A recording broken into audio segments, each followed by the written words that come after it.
सैया पलंग पर सुता के रोटी थोड़ी पर बेलेला डीजे संतोष थोड़ी पर बेलेला सैया पलंग पर सुता के रोटी थोड़ी पर बेलेला सैया पलंग पर सुता के रोटी थोड़ी पर बेलेला सैया पलंग पर सुता के रोटी थोड़ी पर बेलेला कोई से बताई लागता शरम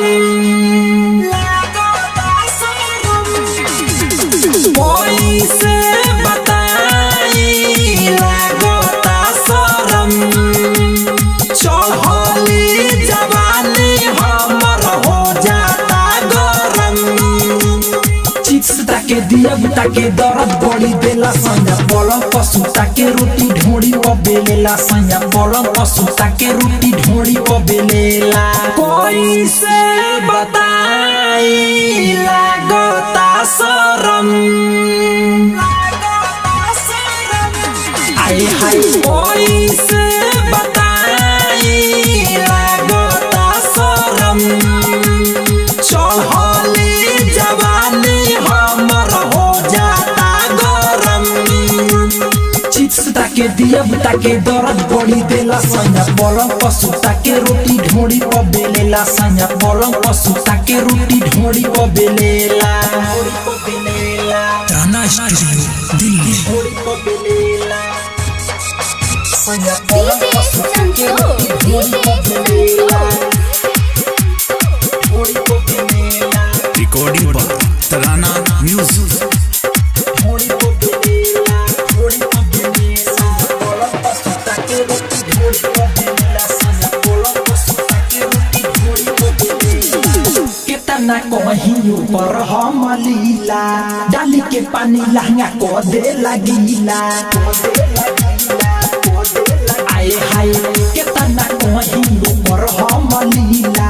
डाली के पानी लहंगा को दे लगीला डरे न कुछ ओकरा से बोली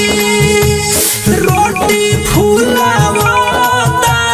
खोली मोर चोली बात में हमके फंसा के राइसिया को देला सैया पलंग पर सुता के रोटी ढोड़ी पर बेलेला सैया पलंग पर सुता के रोटी ढोड़ी पर बेलेला डीजे संतोष सैया पलंग पर सुता के रोटी ढोड़ी पर बेलेला सैया पलंग पर सुता के रोटी ढोड़ी पर बेलेला